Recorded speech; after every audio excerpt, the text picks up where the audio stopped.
Hello everyone, have a good day. Welcome to my YouTube channel. आज मैं आप लोगों के साथ शेयर कर रही हूँ बेकरी स्टाइल चिकन पफ्स की रेसिपी को। ये रमज़ान और इफ्तार के लिए परफेक्ट स्नैक्स हैं। ये इतने क्रिस्पी बनते हैं कि आप सबको बहुत ही पसंद आने वाले हैं। अगर आप भी बेकरी स्टाइल चिकन पफ्स घर पर बनाना चाहते हैं तो वीडियो को एंड तक ज़रूर देखिएगा। चलें हम अपनी रेसिपी को स्टार्ट करते हैं। सबसे पहले हम एक कढ़ाई के अंदर ऑयल ऐड करेंगे और साथ ही मैंने इसके अंदर एक मीडियम साइज़ का ऑनियन ऐड किया है, जो कि मैंने रफली चॉप कर लिया था। ऑनियन को हम 1 से 2 मिनट के लिए फ्राई करेंगे। इसके साथ ही अगर आपने अभी तक चैनल को सब्सक्राइब नहीं किया या आप चैनल पर न्यू हैं तो चैनल को लाइक कीजिए, सब्सक्राइब कीजिए। प्याज जब आपके अच्छे से सॉफ्ट हो जाएंगे तो हम इसके अंदर चिकन कीमा ऐड कर देंगे। अगर आपके पास चिकन का कीमा नहीं है तो आप ब्रेस्ट पीस को अच्छे से चॉपर के अंदर ब्लेंड कर लीजिए, जैसे कि मैंने किया है। और साथ ही मैंने उसके अंदर 2 से 3 ग्रीन चिलीज़ भी ऐड कर दी थी। चिकन जब आपका अच्छे से फ्राई हो जाएगा तो हम इसके अंदर स्पाइसेस ऐड करेंगे। सबसे पहले मैंने यहाँ पर ब्लैक पेपर पाउडर ऐड किया है। देन हम इसके अंदर ऐड करेंगे कोरिएंडर पाउडर। देन हम इसके अंदर ऐड करेंगे ज़ीरा ऐड करने के बाद हम इसके अंदर ज़ीरा पाउडर भी ऐड करेंगे थोड़ा सा, और साथ ही मैंने इसके अंदर गार्लिक पाउडर ऐड किया है। अगर आपके पास गार्लिक पाउडर नहीं है तो आप उसकी जगह गार्लिक पेस्ट भी ऐड कर सकते हैं, हाफ़ टी स्पून। लास्ट में हम इसके अंदर ऐड करेंगे सॉल्ट। ये तमाम स्पाइसेस ऐड करने के बाद हम इसको फ्राई करेंगे 1 से 2 मिनट के लिए। स्पाइसेस को अच्छे से फ्राई करने के बाद मैं इसके अंदर ऐड कर रही हूँ चिली फ्लेक्स। अगर आपको स्पाइसी चाहिए तो आप चिली फ्लेक्स ऐड कर सकते हैं। अगर आप बच्चों के लिए बना रहे हैं तो आप फिर इसको स्किप भी कर सकते हैं। चिली फ्लेक्स ऐड करने के बाद हम इसको फ्राई करेंगे अगेन 2 से 3 मिनट के लिए। स्पाइसेस और चिकन जब हमारा अच्छे से फ्राई हो जाएगा तो हम इसके अंदर ऐड करेंगे कुकिंग क्रीम।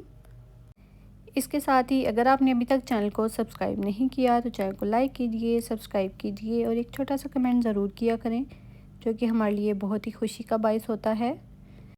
क्रीम ऐड करने के बाद हम इसको 1 मिनट के लिए कुक करेंगे और फिर हम स्टोव को बंद कर देंगे। लास्ट पे हम इसके ऊपर फ्रेश कोरिएंडर या फिर आप ग्रीन ऑनियन भी ऐड कर सकते हैं, उसके साथ भी फ्लेवर बहुत अच्छा आता है। सब्ज़ धनिया ऐड करने के बाद हम इसको एक दफ़ा अच्छे से मिक्स करेंगे और फिर इसके ठंडा होने का वेट करेंगे। जैसे ही ये ठंडा होगा हम अपनी पैटीज़ को रेडी करेंगे। बैटर हमारा ठंडा हो चुका था, अब हम इसकी पैटीज़ रेडी कर लेंगे। मैं यहाँ पर रेडीमेड पैटीज़ यूज़ कर रही हूँ। बिलीव मी, ये इतनी क्रंची और इतनी यमी बनती हैं। अगर आपने एक दफ़ा घर पर इसको ट्राई कर लिया तो आप बेकरी की भूल जाएंगे और आप हमेशा इसको घर पर बनाना ही प्रेफर करेंगे। और इसके साथ ही अगर आपने अभी तक चैनल को सब्सक्राइब नहीं किया तो चैनल को लाइक कीजिए, सब्सक्राइब कीजिए, ताकि आपको मेरी आने वाली तमाम मज़े की वीडियोस मिलती रहा करें टाइमली। यहाँ पर आप देख सकते हैं मैंने मिक्सर अंदर रख के इसको अच्छे से फोल्ड कर लिया है। अब हम इसको साइड से अच्छे से प्रेस करेंगे ताकि ये ओपन ना हो।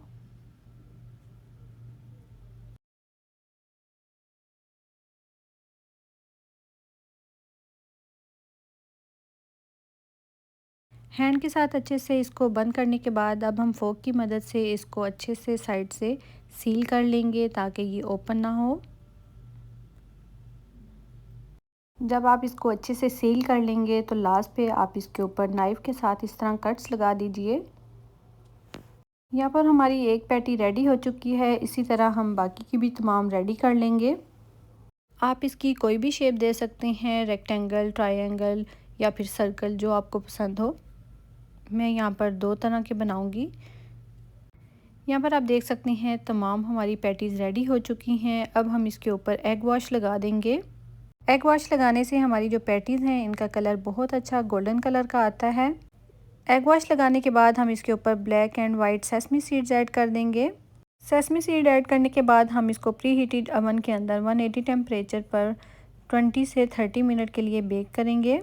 आफ्टर 30 मिनट आप देख सकते हैं हमारी क्रंची सी, गोल्डन, यमी सी पैटीज़ बनकर रेडी हो चुकी हैं और ये बहुत ही मज़े की बनी थी। बिलीव मी, आप लोग इसको ज़रूर ट्राई कीजिएगा।